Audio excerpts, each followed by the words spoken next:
Hello everyone, welcome to Alicia's Kitchen once again. Today I'm going to show you how to cook the Indian style crispy fried bittergourd. This can be eaten like a snack and be accompanied with rice and dal. This is usually cooked by Indians, like how we fry papadums as a side dish to accompany and complement the Indian cooking, especially with rice and any dal. So my husband likes this as a snack as well. So I'm going to show you how to do it. First, I have actually slit through the bittergourds here, okay, and clean through the seeds here. Now we have to slit into half and clean through, and I'm going to show you how to do that.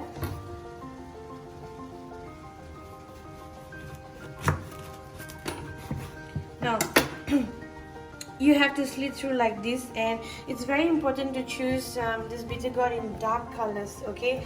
And the dark colors actually give that taste of bitter, and when it's marinated with all the masala, it is going to taste very good, okay? The reason I cut this off is that some of them didn't look very well because of the COVID-19 situation. The vegetables that we get here in Malaysia is very limited, so I had no choice. I just picked the best ones, and if you feel that they are not very they are very dry and they don't look very pleasant, you can just cut them off, okay? And I'm going to show you how to clean this seed, okay? Just take a spoon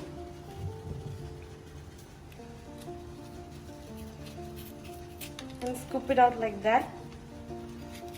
This is a young bittergourd, so it's going to be a little bit bitter, but when you eat with rice, the Indian achar, which has the sourness, the spiciness of the dal or rasam, it's going to complement the entire dish very well. We usually have this in the banana leaf delicacies in Malaysia, not just in Malaysia, even in India. So you have to clean this in such a way, okay?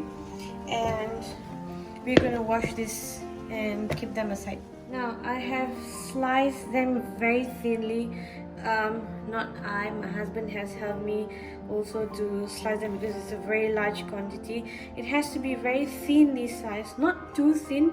It has to be like this, because if it's too thick, it's not going to be very crispy. It's a large amount here, so I have sliced all the bittergourd. And now, one thing for sure, you have to ensure you have a very sharp knife, okay? I'm not very good with sharp knives, so I actually asked for my husband's help because I always tend to get cut with sharp knives. And make sure you sharpen it. I am very comfortable with short knives because I have short fingers, so I don't know, I'm very comfortable with that. But with any knives that you use, make sure it's sharp, because if it's not sharp, it's not going to slice very accurately and thinly, okay? This is very important, essential. Now the next step that I'm going to show you is very important. Watch carefully. Okay, now I am going to marinate this with salt. I'm putting around 4 to 5 teaspoons of salt. Now the reason I'm doing this process is that this process will actually reduce the bitterness of the bittergourd, and it will also ooze out the extra moist from the bittergourd, and it will enhance the flavor. It will enter, the salt will actually enter into the bittergourd, so that if you're going to add it separately with the masala and then together with the salt, it's not going to work. I've tried it many times. The salt didn't went in well. So this tips actually came from my mother, where she told me to add this salt after cutting them and mix them thoroughly.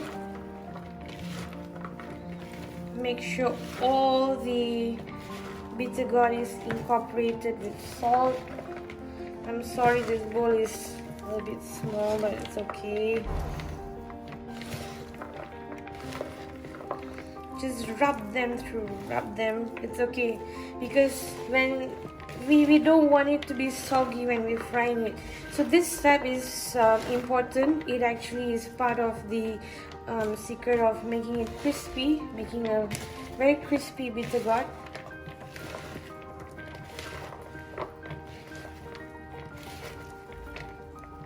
Yeah, so when I feel that there's some bittergourd is not getting the enough amount of salt, I add a little bit more. So you can actually feel that there's bittergourds not coated with salt, and then you will need to know that you need to add more. Oops, sorry. Incorporate them very well. Okay, and let this sit for around 15 minutes, and I'll show you what happens next. Okay, so we are back after 15 minutes of marination. Can you see actually the water is oozing out? That's the bitter water that is coming out from the bittergourd. So now the next step is you're going to pick a very small amount of bittergourd in your hand and squeeze it like that. Don't squeeze it too much until it becomes like a Hulk amount, like Hulk or strength. No, just very gently press. Do you see that? It's important to remove this water so that it will be crispy later.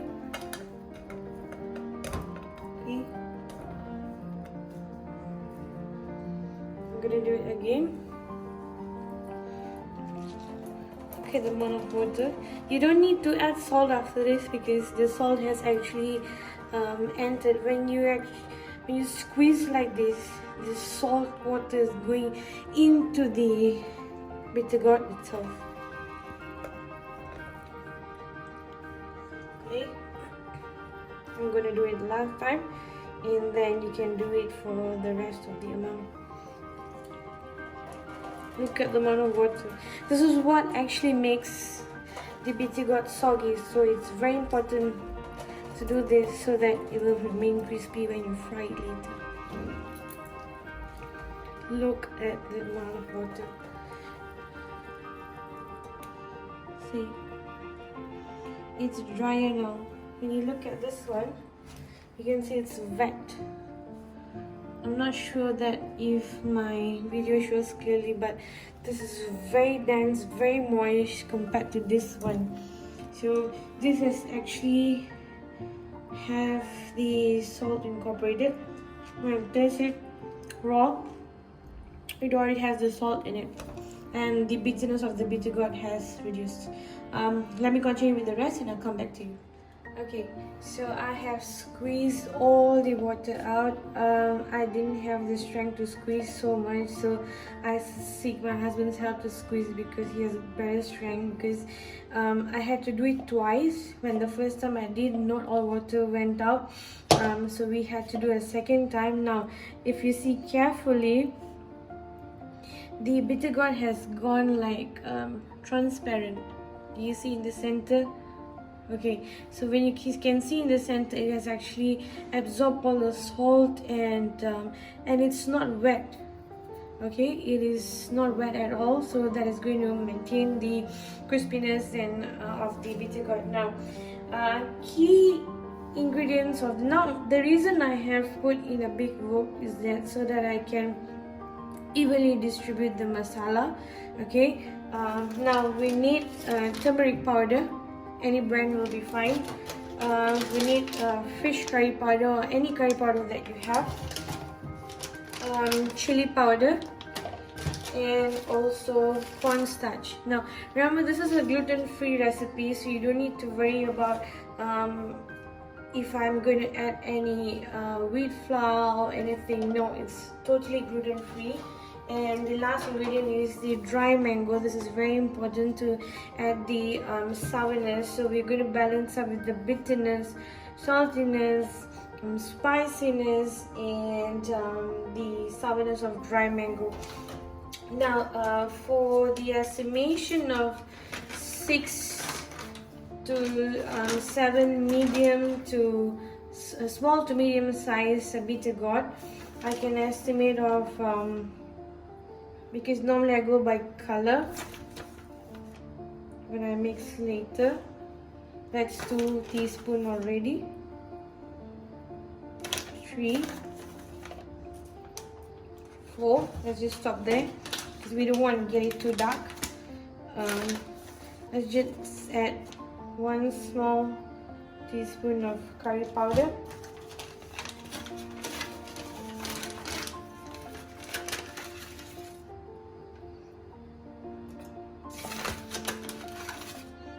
Two teaspoons of turmeric powder. So there was 4 teaspoons of chili powder, 2 teaspoons of turmeric powder, and 1 teaspoon of curry powder.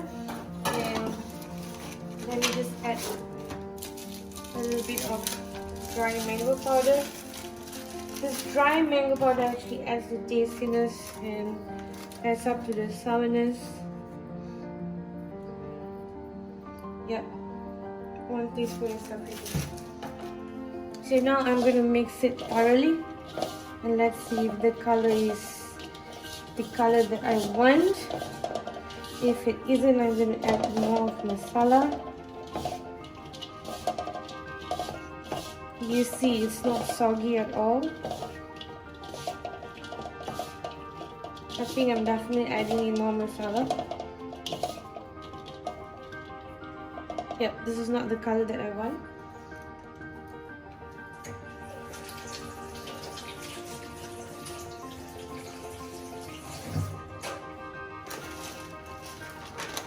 And I just add 2 more teaspoons of chili powder.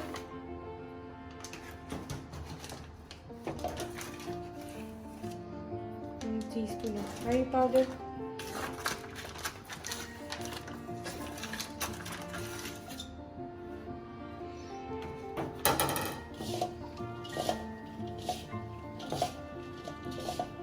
That was a total of 6 teaspoons of chili powder and 2 teaspoons of curry powder and 3 teaspoons of turmeric powder. Now, let's just spread it. Okay, there's no need to add salt for now because it is already inside the Bittergourd already. Let's just marinate this for another 15 to 20 minutes. Okay, so we've got this Bittergourd marinated well. It's well coated with the masala. Now we're going to add the cornstarch. 1, 2, 3. Let's try with 3 teaspoons first. Now the cornstarch is going to actually lock the masala around the Bittergourd. That's why I don't prefer using wheat flour. If you prefer using rice flour, it's fine as well. You see, it's actually sticking a bit more. 2 more. Rice flour and corn flour actually gives you the crispiness compared to wheat flour. It looks white like this, but you don't need to worry. Look at how it has incorporated. Can you see that?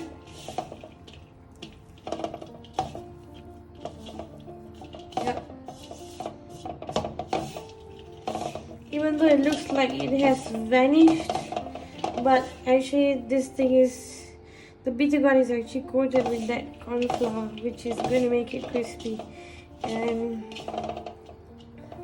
we're going to go and start frying after this. Okay, so I've prepared newspaper and kitchen towels on it. This spatula, I don't know what you call it, but it's normally found in Chinese stores that they actually sell this. They use for frying, that they can actually scoop it easily.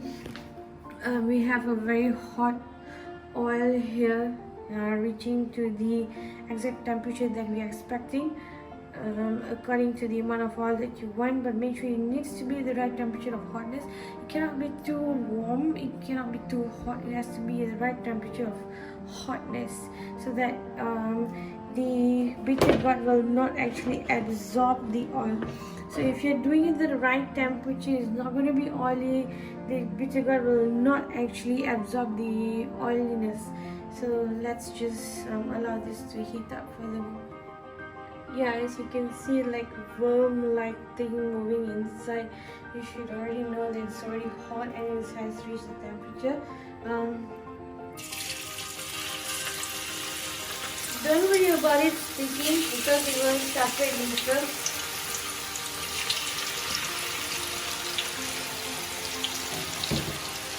I'm just putting half of it first.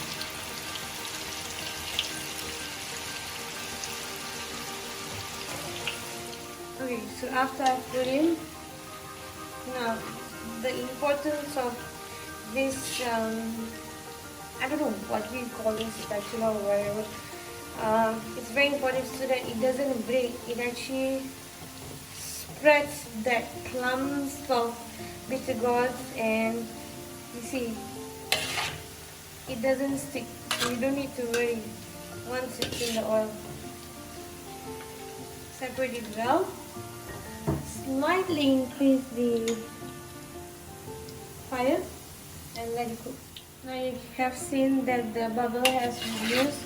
Now we are not going to cook like 100%, because it just needs to cook 90%, and 10% of the heat will cook on its own. Otherwise it's going to get very burnt, so don't overburn it.